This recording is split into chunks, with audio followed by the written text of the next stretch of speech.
Chapter 1. San Francisco was choking in the heat. The asphalt gleamed like molten glass, and the air above the streets shimmered, bending everything as if seen through warped mirrors. People moved slowly, shielding their faces from the scorching sun. Cars crawled forward in jerks, their air conditioners groaning under the strain. Richard Hale gripped the steering wheel with both hands, as though afraid to let go. The AC in his aging sedan pushed out only hot wind, making the cabin feel even hotter than the street outside. From the radio came a cheerful announcer's voice. "Tonight, over California, a rare sight will appear, a dark red comet. Scientists assure the public there's no danger." Richard barely listened. A dull pain pulsed in his abdomen, swelling from within. He tried not to think about the diagnosis. A few memories flashed. His wife shouting, a suitcase by the door, the echoing emptiness that followed. He pushed them away. That was long ago, it didn't matter anymore. On the sidewalk nearby, two teenagers walked side by side. A boy in a grey hoodie and a girl with bright braids laughed quietly, their faces lit by the glow of a phone screen. They were scrolling through TikTok, jumping from clip to clip, whispering about a rumor sweeping through their school. The English teacher was supposedly dating the history teacher. "I'm telling you, they're together," the boy said. "I saw her get into his car after class." "That doesn't prove anything," the girl replied with a grin. "Maybe they're just friends." "Yeah, friends who drive off together every day at 4. She rolled her eyes and returned to the screen. Their laughter blended with the city's noise, engines, footsteps, the faint voice of the radio host talking about the comet. Neither of them noticed the sedan creeping along the lane, or the driver inside. His face contorted in pain. Richard swallowed hard and wiped his lips. His body no longer felt like his own. His stomach seemed to live its own life.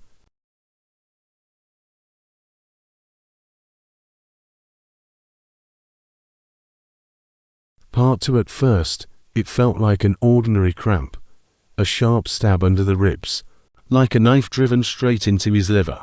But then the pain spread, rising like a wave of molten metal that wrapped around his stomach and chest, burning the air from his lungs. Richard clenched his teeth and gripped the steering wheel until his knuckles turned white. The sedan swerved. A car beside him blared its horn, but he didn't even hear it. A film of haze covered his eyes. Something inside him was stretching, pushing, expanding, as if a foreign life was trying to claw its way out. He knew he was driving to the doctor, knew the diagnosis had already left him little hope. But this wasn't illness. This was violence from within. He bent over the wheel. His mouth opened involuntarily, and thick, dark blood spilled out. The sound that filled the car was a wet, bubbling rasp, guttural, obscene. Each breath came as a struggle, and every inhale brought not air but fire. Across the intersection, the light turned green. A car adorned with a rainbow flag rolled forward, its 3 passengers laughing so loudly that people on the sidewalk could hear them. None of them noticed Richard's sedan jerk forward as if yanked by an invisible force. Pain and fury fused together. He was no longer a man behind the wheel, just a shell filled with hatred and chaos. His body wanted to destroy. The teenagers at the curb saw everything. He's not slowing down. The girl screamed, clutching the boy's arm. Oh my God, he's heading straight for them. The impact sounded like an explosion. Richard's car slammed into the side of the rainbow-marked vehicle. Metal folded like paper glass shattered into glittering fragments. For a heartbeat, it all looked like a slow-motion film. The 3 bodies inside arching forward before their heads struck the dashboard. At the same instant, laughter turned to silence.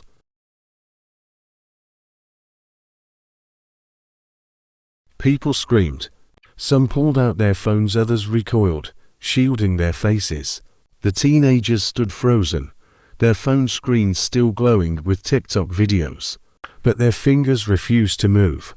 From the wrecked sedan came a choking noise. Richard no longer spoke, only coughed out guttural, broken sounds, half groan, half moan.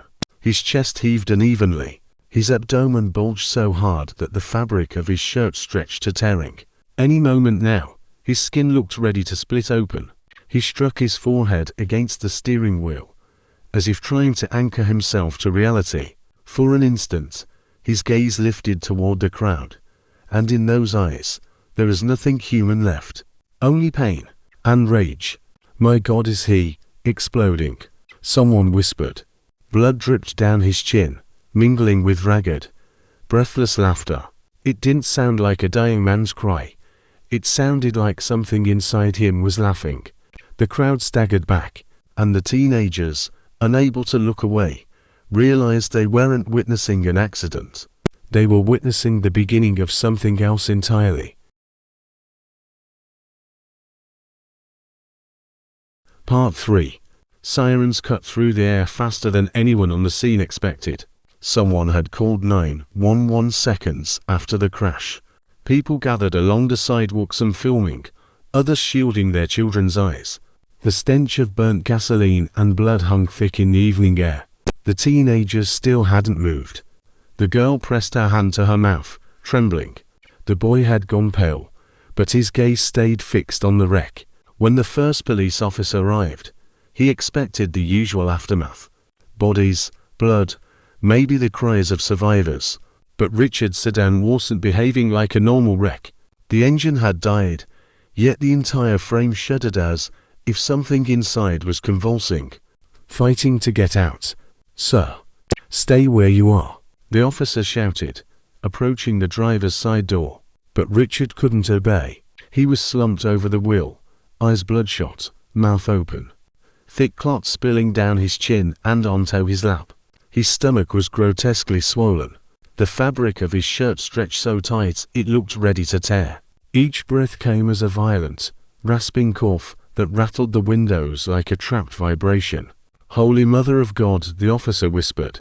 Two of the men in the car with the rainbow flag had died instantly there, bodies mangled by the impact. The third twitched in his seat, drowning in his own blood. No one dared to approach. Then Richard convulsed. His limp arms suddenly shot upward.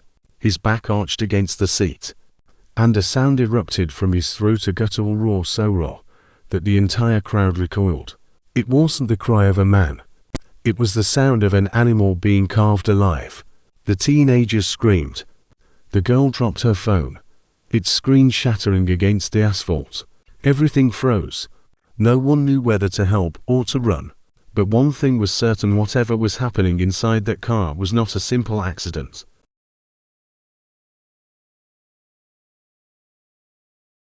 The officer took a step back, his flashlight trembling in his hand. His gaze locked on the man's abdomen, round, distended, almost spherical. It pulsed faintly, as though something beneath the skin was trying to breathe. The surface gleamed with sweat, stretched to a translucent shine. "This isn't right," he muttered, his voice cracking. Behind him, the crowd was growing restless. Someone screamed, someone prayed. A father pulled his child away. People whispered, argued, stumbled over one another, trying to understand the impossible sight before them. Richard's chest still heaved. His belly rose and fell in uneven bursts, like a massive balloon inflating and deflating from the inside. Each rattling exhale was proof he was somehow still alive, and that terrified everyone more than death itself. The officer backed away another step.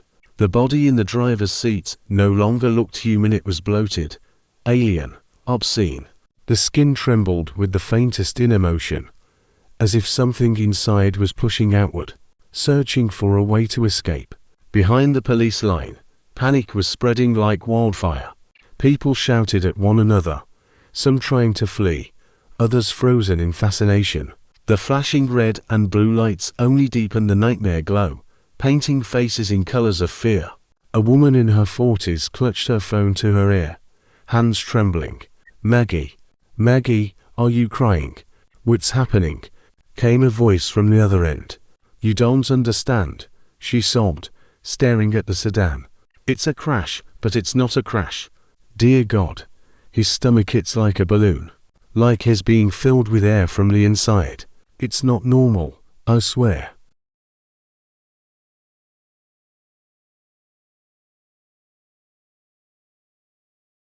Maggie, leave.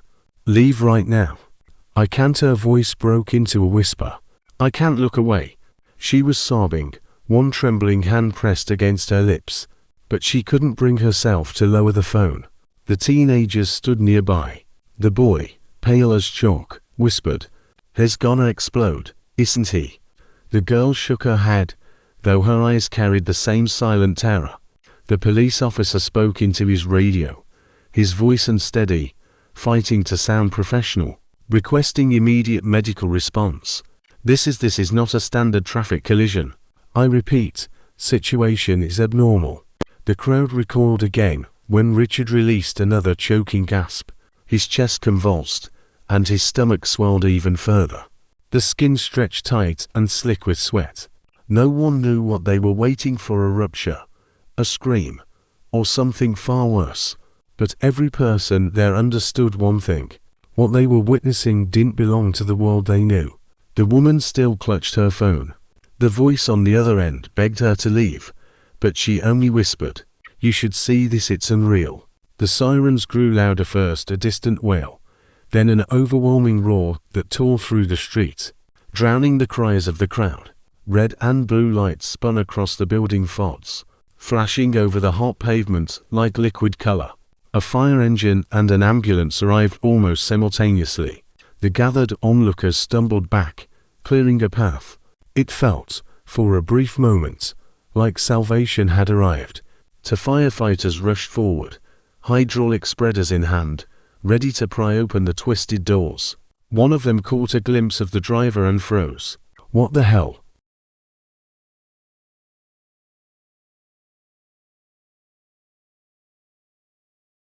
Richard still sat behind the wheel, wheezing, unable to speak. His face had gone ashen, veins bulged along his neck, his eyes rolling up under their lids. But his stomach, it dominated everything. It had swollen into something monstrous, a vast balloon sphere that no human body should have been able to sustain. The officer beside the car raised his hand sharply. "Careful. Don't touch him. I don't know what's happening, but it's not right." A paramedic ran up, scanning the scene with quick, frightened eyes. Abdominal pressure, gas buildup, internal bleeding. He muttered, half to himself, trying to force a medical logic onto something that defied it. None of the words sounded convincing. The woman with the phone still hadn't moved. Her friend's voice crackled through the speaker, trembling with fear. "Maggie, what's happening? You're not answering." "They're trying to pull him out," she whispered. "But God, his stomach, it's still growing." The firefighters brought the tool to the door. Metal screamed as the crushed frame began to give way. The crowd fell silent, some even held their breath. And then Richard made a new sound, a deep, resonant moan, like the groan of a hollow pipe filled with air. His abdomen lifted even higher, and the fabric of his shirt split open along the seams, revealing pale, stretched flesh. "Get back!" one of the firefighters shouted. The crowd surged away in panic. The teenagers clung to each other. The woman with the phone screamed into the receiver. The paramedic just stared, eyes wide with disbelief. He had never seen anything like it, a living man transforming into the shape of a bloated corpse, before death had even claimed him.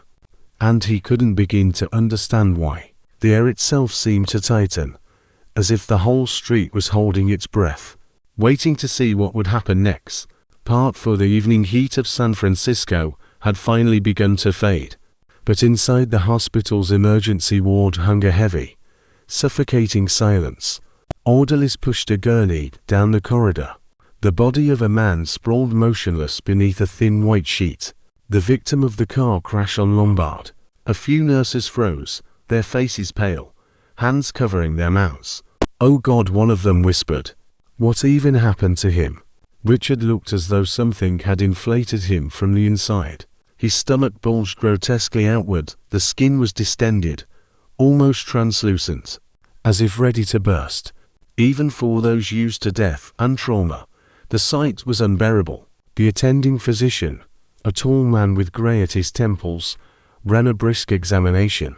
Fingers pressed to the neck, an ear tilted close. Only silence, dry and absolute, answered him. "Time of death, "Record it," he said in his professional monotone, though an ace flickered behind his eyes. The body was covered again and wheeled toward the morgue. The morgue at night greeted Richard with the cold glow of fluorescent lamps and a sterile bite of antiseptic. It was silent, oppressively so, broken only by the hum of refrigeration units and the faint drip of pipes in the walls. Pathologist Cole Davis was already on shift, a man in his early 50s, face lined by fatigue, hands that had long since forgotten to tremble. For him, autopsy reports were routine, like another day's paperwork in some quiet office. When the gurney rolled in, Carl looked up and frowned. "What have we got?" he asked the attendant. "Traffic accident. Middle-aged male. Condition well, you can see." Carl pulled back the sheet. His mouth tightened into a thin line. The man's abdomen was grotesquely swollen. Unnatural, alien. "I've never seen anything like this," he murmured. No one answered. The autopsy began. Metal instruments clinked softly on steel trays. The first incision came with a sound that was both wet and deliberate. Cole moved with precision, his mind detached, until his scalpel met something unexpected. A dense lump deep in the abdominal cavity. It wasn't a tumor. It wasn't clotting. It was something else entirely. He touched it again. It pulsed faintly, but undeniably alive. "What the?" he whispered, feeling his own heartbeat quicken. He extracted the mass. Slick, fleshy, glistening under the light. Thin tendrils stretched from its surface like roots or veins, twitching faintly. For a moment he thought, or imagined, that it breathed. Carl set it down on a metal table behind him. "I'll record it later," he muttered, turning back to the body. Minutes passed. The morgue remained still, the lights flickering slightly, the air dense with the scent of formaldehyde. Then came a sound, barely audible, but distinct, a wet scrape, like something soft sliding across tile. Carl froze. His head turned sharply. The table was empty. The specimen was gone. Only a damp streak trailed from the tabletop to the floor, a glistening smear that slithered into the shadows beneath the counter. "Jesus Christ!" Carl exhaled, crouching, peering into the darkness below. He held his breath. The silence seemed to thicken, until a guttural hiss broke it, low and rasping, like a throat tearing itself apart. His fingers tightened around the scalpel. The blade trembled in his grip, but he raised it anyway, striking at empty air. Something darted beneath him. Just a flicker, a blur, a shadow sliding fast across the tiles. He turned, heart hammering, but saw only the flicker of the lights and the glint of that wet trail, leading deeper into the morgue. The door creaked suddenly open. A draft swept through, tugging at his lab coat. The hair on his neck bristled. Carl spun around, expecting to see someone, an orderly, a guard, anyone. But the door slowly swung shut again, sealing him alone in the cold, humming silence. Gripped by wild terror, Carl ran. His footsteps echoed through the empty hospital corridor, sharp and hollow. He couldn't hear pursuit behind him, yet the feeling of being watched clung to his skin like ice. Reaching his office, he slammed the door and slid the bolt shut. His trembling hands yanked open the bottom drawer. Inside, among papers and old keys, lay a revolver. He clutched it to his chest, and for the first time in all his years among the dead, he felt both fragile and achingly alive. The door creaked softly, as though someone outside pressed against it. Carl's eyes widened. "This can't be real," he whispered. The door shuddered. A faint footstep echoed in the hallway. "This can't be real." His voice broke, louder, desperate. A shadow slid across the gap beneath the door. "This can't be real," he screamed, gripping the gun until his knuckles whitened. By morning, a homeless man's body was found near the hospital, savaged, as if by something feral and inhuman.